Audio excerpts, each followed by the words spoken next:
दोस्तों welcome back to the channel of TikTok tax, जो अनअकैडमी का नया चैनल है। और इस चैनल पे हम लोग बहुत सारे छोटे टॉपिक्स के ऊपर डिस्कशंस कर रहे हैं। और आज जिस टॉपिक के ऊपर हम लोग डिस्कशन करेंगे that is everything related to dividends. Dividend से रिलेटेड सारी बातें हम लोग आज डिस्कस करेंगे।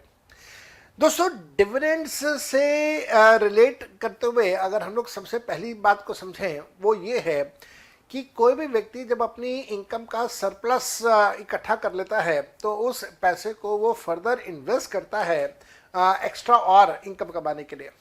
अगर आपके पास ढेर सारा पैसा है और आप उस पैसे को यूज़ करके कोई इमूवेबल प्रॉपर्टी में इन्वेस्ट कर सकते हैं, जैसे कि आपने कोई ज़मीन परचेज कर ली, कोई आपने फ्लैट या रेजिडेंशियल एकोमोडेशन आपने परचेज कर लिया, या कोई फैक्ट्री गोडाउन दुकान आपने परचेज कर लिया, तो वहाँ से आप एक्स्ट्रा इनकम कमा सकते हैं इन टर्म्स ऑफ रेंट। इसी प्रकार से अगर आपके पास कुछ पैसा है लेकिन इतना पैसा नहीं है कि आप कोई प्रॉपर्टी परचेज कर सके, but still you have a good decent amount to invest, you have another option that you can invest in the stock market. लेकिन बहुत सारे लोग ऐसे भी देखे गए हैं जो गोल्ड में इन्वेस्ट करते हैं, बट बी केयरफुल, गोल्ड के अंदर भी आप अगर इन्वेस्ट करते हैं तो आपको गोल्ड से कोई रेगुलर रिटर्न्स नहीं मिलते हैं as we compare it with immovable property or in terms of stock market. Yes, gold में भी सॉवरेन गोल्ड बॉन्ड्स इशू किए जाते हैं बाय द गवर्नमेंट, लेकिन वहाँ पे जो इंटरेस्ट है वो बहुत कम रहता है, तो बहुत ज़्यादा ये फेमस नहीं है in terms of investment purposes. Now coming back to the topic of earning incomes and then making investments, तो अगर आपके पास ह्यूज इनकम्स हैं और आप उस इनकम में से कुछ पैसे को बचा के फर्दर इन्वेस्ट करते हैं, तो you have two options. First option is that you can invest in the immovable property, जमीन जायदाद, फ्लैट, बंगला, कोठी, दुकान, गोदाम, फैक्ट्री, और you can invest in stocks. When we say stocks we are referring to stock market. जब आप immovable property में इन्वेस्ट करते हैं और आप उसको होल्ड करके अपने पास रखते हैं तो आपको वहां से रेंट की इनकम आती है। इसी प्रकार से जब स्टॉक्स को आप अपने पास होल्ड करके रखते हैं तो स्टॉक्स को होल्ड करके आपके पास अगर वो इक्विटीज हैं, अगर वो शेयर्स हैं, तो आपको उसके ऊपर मिलता है डिविडेंड। लेकिन अगर आपने डेट्स में इन्वेस्ट किया हुआ है, डिबेंचर्स में इन्वेस्ट किया हुआ है, बॉन्ड्स में इन्वेस्ट किया हुआ है, तब आपको उसके ऊपर मिलता है इंटरेस्ट। जनरली आमतौर पर यह देखा गया है कि जब हम लोग किसी प्रॉपर्टी के बात करते हैं, इमूवेबल प्रॉपर्टी के बारे में बात करते हैं, तो जो आपका रेंट होता है ये rent generally 1% to 2% of value of property होता है। जितनी भी आपकी प्रॉपर्टी की कीमत है उस प्रॉपर्टी की कीमत का 1 से लेकर 2% का आपको रेंट मिलता है। लेकिन अगर हम लोग स्टॉक मार्केट की बात करें तो स्टॉक मार्केट में अक्सर ये देखा गया है कि जो भी आपकी शेयर्स का या बॉन्ड्स डिबेंचर्स की वैल्यू है उसका लगभग 5 से लेकर 7% का आपको रिटर्न मिल जाता है। तो on one side you have 1 to 2% of your returns, and on the other side you have the returns of 5 to 7%, which is regarded as very good returns. बहुत अच्छे returns माने जाते हैं। And I'm talking about rentals, I'm talking about dividends and interest. I'm not talking about the value appreciation. Value appreciation अलग चीज है, वो capital gains में जाएगा, वो एक अलग चीज रहेगा। कमिंग बैक, जो आज हमारा टॉपिक का मेन टॉपिक है डिस्कशन का, वो है डिविडेंड्स। डिविडेंड्स क्या होता है? देखिए, जब भी आप किसी कंपनी के स्टॉक्स के अंदर पैसे इन्वेस्ट करते हैं, इक्विटीज के अंदर पैसे इन्वेस्ट करते हैं, शेयर्स के अंदर आप पैसे इन्वेस्ट करते हैं, तो कंपनी के जो मुनाफा है, कंपनी की जो प्रॉफिटेबिलिटी है, कंपनी अपने प्रॉफिट का कुछ हिस्सा अपने शेयर होल्डर्स के साथ शेयर करती है, उन सभी शेयर होल्डर्स के साथ जिन्होंने कंपनी के अंदर पैसा इन्वेस्ट कर रखा है। तो जब कंपनी के अंदर आपने पैसा इन्वेस्ट किया और उसके बदले में आपको पैसा मिलता है as a return on your investments, that return on investments is what you call as a dividend. लेकिन क्या हर केस में हर कंपनी डिविडेंड दे देती है? मेरे ख्याल से इसका आंसर होना चाहिए नो। ऐसा इस वजह से क्योंकि जनरली आमतौर पे ये देखा गया है जो नई कंपनीज हैं या जो छोटी कंपनीज हैं, जो बिल्कुल कंपनी अभी नई बनी है, कोई छोटी सी कंपनी है, कोई बहुत बड़ा उसका बिजनेस लेवल नहीं है, तो जनरली ये कंपनीज क्या करती हैं, जो भी ये अपना पैसा कमा रही हैं उस पैसे को ये फर्दर अपने बिजनेस एक्टिविटीज में इन्वेस्ट करना प्रेफर करते हैं. They don't like to distribute the money among their shareholders as a dividend in the initial stages of the career of the company. But the moment the company becomes a big company, जहाँ पे भी company बड़ी company बन गई, company एक पुरानी company बन गई, तो वहाँ पे फिर अब ये टेंडेंसी थोड़ी सी बदलती है. अब इनको कंपनीज को ये बात पता है कि we have become big company because our share holders have shown patience in the recent past. अगर रिसेंट पास्ट में वो अपने पेशेंस ना दिखाते, अपने पैसे के ऊपर उनको रिटर्न नहीं मिला, लेकिन स्टिल दे स्टेड इन्वेस्टेड, और अगर वो ये पेशेंस ना दिखाते तो शायद वो कंपनी छोटी कंपनी ही रह जाती, बड़ी कंपनी कभी बन ही ना पाती. तो नाउ दिस बड़ी कंपनी या दिस पुरानी company now wants to appreciate the time invested by the share holder, money invested by the share holder, और इस वजह से ये लोग अब अपने शेयर होल्डर को कुछ रिटर्न्स देना स्टार्ट करते हैं इन टर्म्स ऑफ डिविडेंड. तो whatever they are earning, उसमें से कुछ पार्ट ये लोग अपने बिजनेस एक्टिविटीज में इन्वेस्ट करते हैं, और कुछ पार्ट डेफिनेटली वो अपने शेयर होल्डर्स को डिस्ट्रीब्यूट करते हैं एज द डिविडेंड. अब ये जो डिविडेंड डिस्ट्रीब्यूट किया जाता है, ये डिविडेंड जो डिस्ट्रीब्यूट होगा, इसके दो तरीके हैं डिविडेंड को डिस्ट्रीब्यूट करने के. एक तो है कि आप ये पैसा के तौर पे डिविडेंड दे दें. जब मैंने यहाँ पे वर्ड यूज किया पैसा, तो पैसा डजंट मीन्स कि 500 के नोट और 2000 के नोट और 100 के note.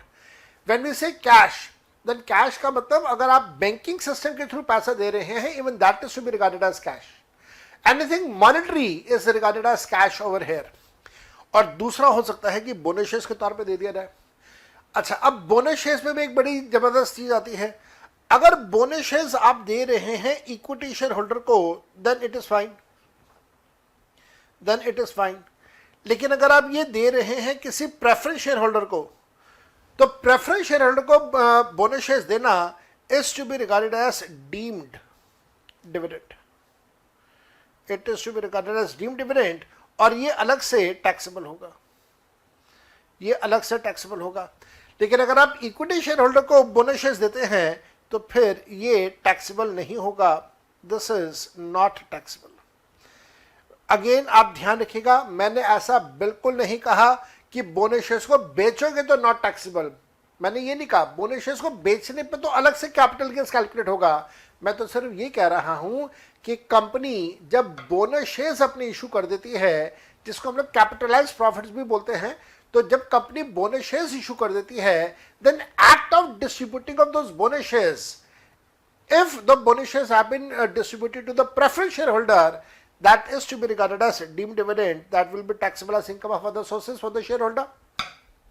And if the act of distribution of bonus shares is with the equity shareholder, तो फिर it is not to be taxed for the equity shareholder. तो डिविडेंड देने के दो तरीके, एक मॉनेटरी और दूसरा आपने दे दिया बोनस शेयर्स के तौर पे. एक और चीज अगर हम लोग देखें तो डिविडेंड्स किस किस तरह के हो सकते हैं और उनका टाइम पीरियड्स क्या हो सकते हैं. अक्सर देखा गया है कि डिविडेंड जो है वो प्रेफरेंस डिविडेंड होता है. तो अगर आप प्रेफरेंस शेयर होल्डर को दे रहे हैं, इक्विटी शेयर होल्डर को दे रहे हैं, तो इक्विटी डिविडेंड कहा जाता है. और इन सब के बीच में एक और डिविडेंड जो हमारे इनकम टैक्स पर्पसेस के लिए है, उसको हम लोग बोलते हैं डीम्ड डिविडेंड. डीम्ड डिविडेंड के लिए सेक्शन हमारे इनकम टैक्स में दिया हुआ है, सेक्शन 2 सब सेक्शन 22, और इसके अंदर भी 5 अलग अलग सिचुएशंस दी हैं. सिचुएशन ए है, फिर बी है, फिर सी है, फिर डी है, फिर ई है. गवर्नमेंट ने रिकॉग्नाइज करी है 5 ऐसी अलग अलग सिचुएशंस जहां पे किसी एक्टिविटी को गवर्नमेंट ने अज्यूम कर लिया कि ये डिविडेंड है. एक्चुअल में डिविडेंड नहीं है, सिर्फ गवर्नमेंट अज्यूम कर रही है कि ये डिविडेंड है और उसको अज्यूम्ड बेसिस के हिसाब से टैक्सेबल कर रही है. देन एक और बात जो आती है वो ये है कि भाई डिविडेंड की पेमेंट जब होगी या जिस तरीके से होगी उसके हिसाब से भी डिविडेंड की बाइफिकेशन आती है. तो एक होता है आपका इंटरम डिविडेंड, तो दूसरा होता है फाइनल डिविडेंड. इंटरम डिविडेंड, आप सबको ये बात अच्छे से पता है कि जब कोई भी कंपनी अपना annual general meeting AGM organise करती है, तो एजीएम के अंदर बहुत सारे कामों में से एक काम होता है approval of a dividend from the share holder. Approval of accounts and approval of the dividend from the share holder. तो शेयर होल्डर से अप्रूवल जब लिया जाता है एजीएम में और उसके बाद अगर डिविडेंड दिया जाता है तो that is called as final dividend. तो मैं यहां पर लिखता हूं आफ्टर अप्रूवल,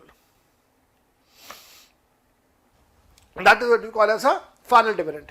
लेकिन कई बार ऐसा भी होता है कि कंपनीज डिविडेंड डिस्ट्रीब्यूट करती हैं लेकिन शेयर होल्डर से अप्रूवल नहीं होता उनके पास। शेयर होल्डर से अप्रूवल लेने से पहले, एजीएम से पहले वो डिविडेंड्स डिस्ट्रीब्यूट कर देते हैं। तो ऐसे डिविडेंड्स को हम लोग बोलते हैं इंटरम डिविडेंड्स। तो विदाउट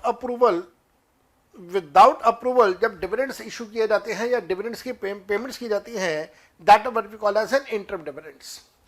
तो डिविडेंड्स सभी प्रकार के, चाहे वो आपके प्रेफरेंस डिविडेंड हो, इक्विटी के डिविडेंड हो, डीम डिविडेंड हो, इंटरम डिविडेंड हो, फाइनल डिविडेंड हो, भाई किसी भी प्रकार का डिविडेंड हो, सभी प्रकार के डिविडेंड्स को टैक्सेबल किया गया है under section 56 sub section 2 clause 1 as the income of other sources. यहां पे एक और बड़ी अच्छी बात है सीखने के लिए, सुप्रीम कोर्ट की जजमेंट है। अगर कोई व्यक्ति ऐसा है कोई जो अपना स्टॉक ब्रोकर का बिजनेस कर रहा है और उसने शेयर्स होल्ड करे हुए हैं as his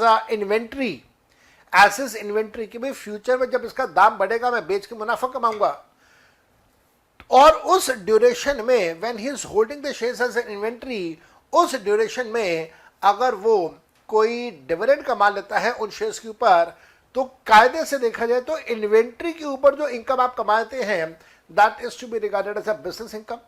But here it is not to be regarded as a business income. Supreme Court judgment है that it will be regarded as an income of other sources, still will be taxable as income of other sources under section 56. और अगर आप जैसा मेरे जैसा कोई common investor है और एज एन इन्वेस्टर अगर हम कोई डिविडेंड कमा रहे हैं तो भी वो अदर सोर्सेज हो जाएगा। So this becomes one of the exceptional cases कि जहां पे आपकी इनकम है तो वो बिजनेस के नेचर की इनकम, लेकिन उसको टैक्सेबल बिजनेस हेड में ना करके हम किसी दूसरे हेड में टैक्सेबल करेंगे। That one case is the dividends earn by the stock broker on the inventories which are held by him. इसके साथ साथ में जब भी डिविडेंड की बात आती है तो जो डोमेस्टिक कंपनी डिविडेंड दे रही है वो डोमेस्टिक कंपनी डिविडेंड देते समय टीडीएस भी काटेगी, और टीडीएस का सेक्शन है सेक्शन 194। ये जो टीडीएस होगा ये टीडीएस 10% के हिसाब से होगा, और वो भी तब होगा जब डिविडेंड का अमाउंट 5,000 रुपीज पर एनम से ज़्यादा होगा। 5,000 रुपीज पर एनम से ज़्यादा अगर डिविडेंड है तब आप टीडीएस के लिए लायबल होंगे और डोमेस्टिक कंपनी उसके ऊपर टीडीएस काटेगी। और इस प्रकार बेटा मैंने लगभग डिविडेंड से रिलेटेड जो सारी बातें हैं वो आप लोगों के साथ डिस्कस करी है।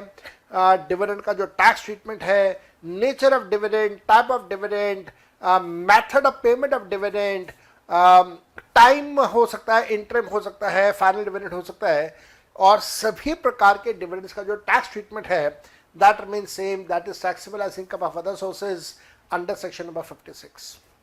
होपफुली आप लोगों को ये वाला टॉपिक पसंद आया होगा, चीज़ें आप लोगों ने अच्छे से समझी होंगी। इसी प्रकार से आने वाले बहुत सारे शानदार वीडियोस के लिए आप हमारे को सब्सक्राइब कर लीजिए, हमारे चैनल को सब्सक्राइब कीजिए, and I will meet you in the next video. Till that time, bye bye, and take very good care of yourself. Happy learning to all of you. Bye. Unacademy. Let's crack it.